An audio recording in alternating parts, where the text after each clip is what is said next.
Hi, everybody. Welcome to our lunchtime Facebook today. So Kate Sheehan's back, who's a very experienced lawyer. How are you today, Kate? Good, thanks, Bridgette. How are you? Hi, everyone. Fantastic. I'm all good here. Now, we are going to talk about divorce and occupation of the family home. So this is a really interesting subject, isn't it?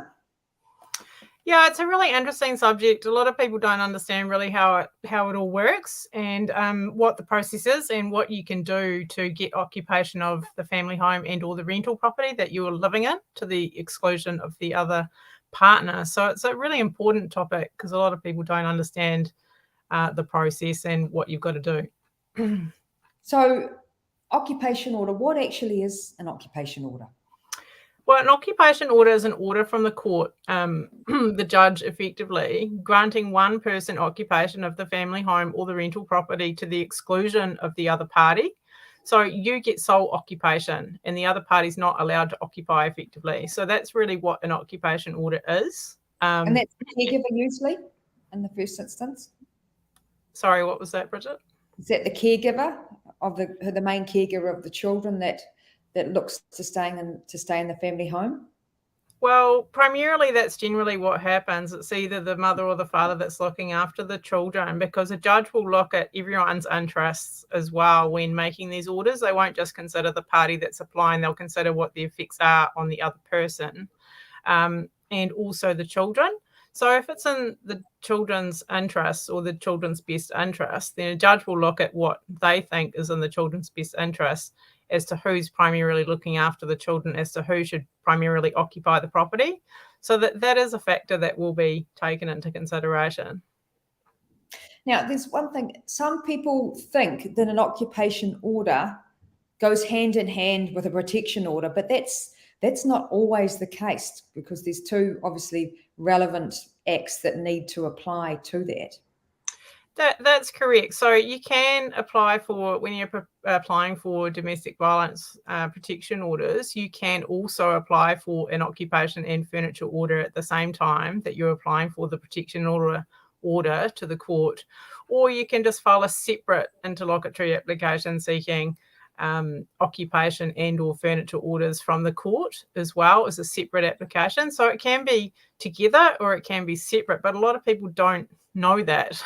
So it's quite important that people know that there is a process to proceed with this. And if it is an interlocutory application, it probably will be on notice to the other party, so the other party gets a say.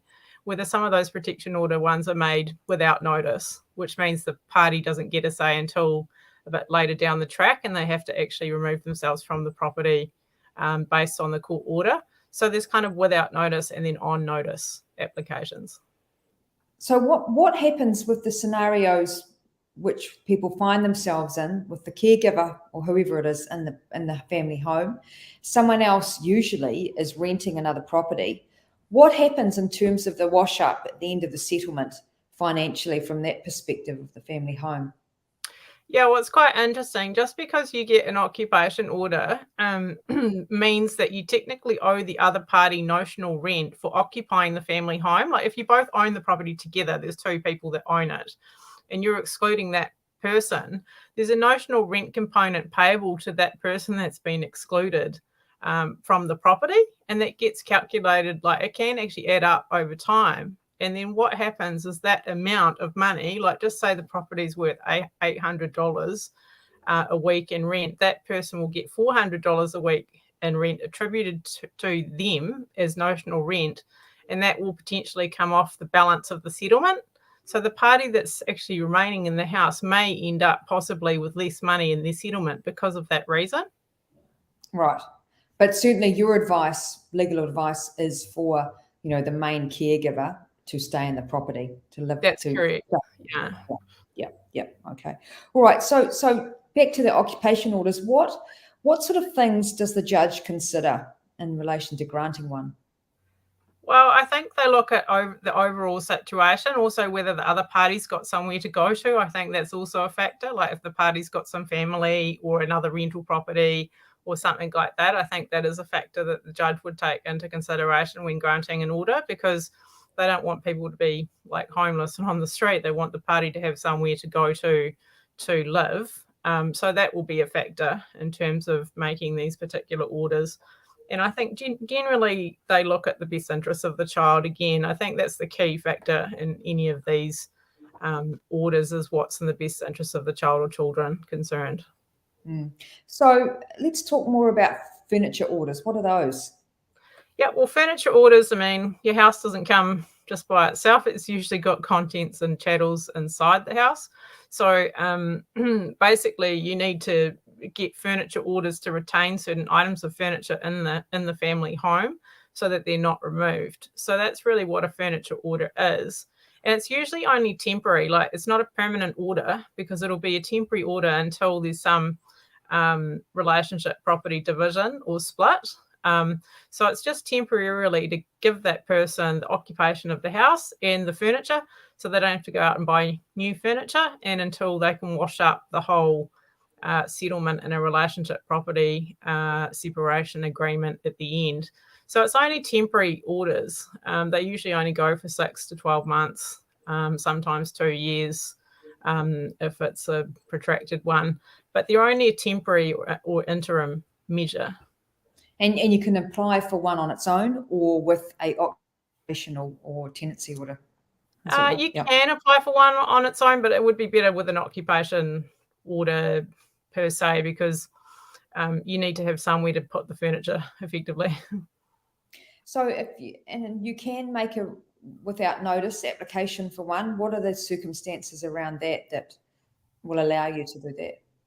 Well, it needs to be an urgent application, I would say. There needs to be specific reasons why you need urgent occupation of the property to the exclusion of the other party. If it's just because you don't like the way that they cut the hair or something, I don't think that's going to cut it. There's going to be a good reason, effectively, for the court being willing to grant these orders, because they really prefer it when the parties actually reach some kind of amicable agreement or resolution, rather than the judges imposing their own decision on the parties, because they're conscious that there's a lot of factors that go into relationship property and family law matters, in particular the care of the children, because that's an ongoing thing. Care of the children just doesn't stop just because these issues are going on. So the judges like parties to try and reach resolutions on their own, which is why mediation is a big factor in family dispute resolution and family law matters. So tenancy owners, they are for people who are renting. Tell us more about them. Yeah, well, sometimes people don't own a property, sometimes they rent a property. So if it depends what's happened with the lease itself, but generally if you're living with someone, there might be 2 named parties on the lease. So you need an order of the court to be able to solely occupy the property, but you also need underneath the consent of the landlord if one party wants to get out of the tenancy agreement. So if one party wants to get out and go and rent somewhere else, they also need to get the consent of the landlord, which is a tenancy issue and not a family law issue. So can an order be granted if other tenants are living in that property, in the rented property? Well, I think it comes down to what the terms of the lease are. If they're the primary person on the lease or on the tenancy, then I think the court can make orders in relation to that particular property. If it's a dispute between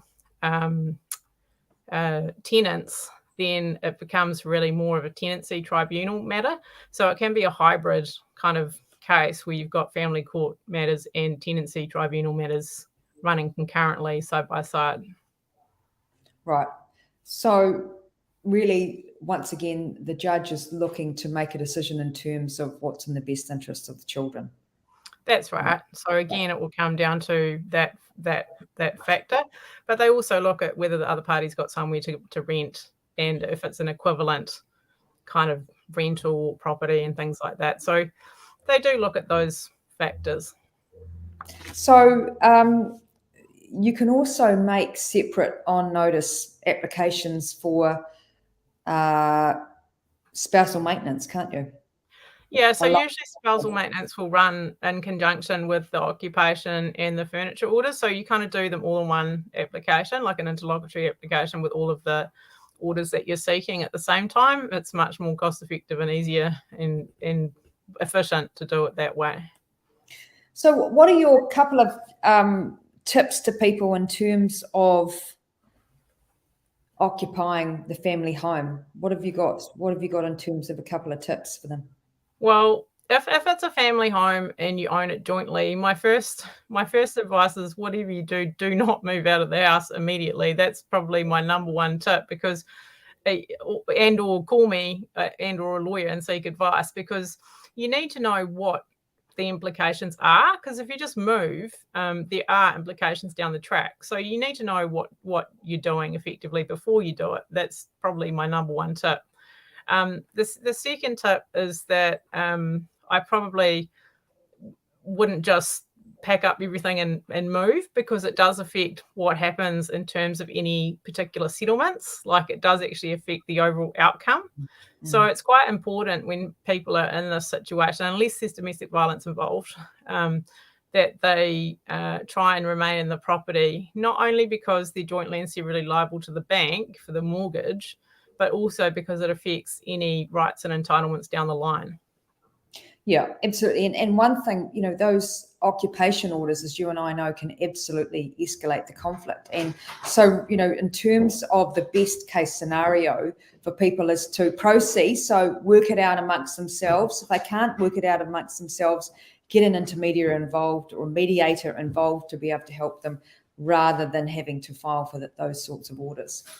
Yeah, it's better to contact me first and see if we can resolve it by agreement with the other party and or their lawyer, because we can come up with solutions without having to file all these applications. Like, you only got to file those applications when it's just probably so bad that you're never going to get a result or resolution. I think that's when you want to file the applications. But I think you want to try and avoid it if at all possible, to make it more cost effective for both parties to try and reach agreement, because even if you file the applications, it can be quite expensive, filing the applications. Mm-hmm. Well, thanks, Kate, for joining me again. That was some really sound advice from you. And we look forward to speaking to you all again next month. If anyone's got any questions, please reach out either to myself or Kate, and we'd be more than happy to help you. So everyone have a fantastic rest of the week. Yeah, thanks everyone. Bye. Bye.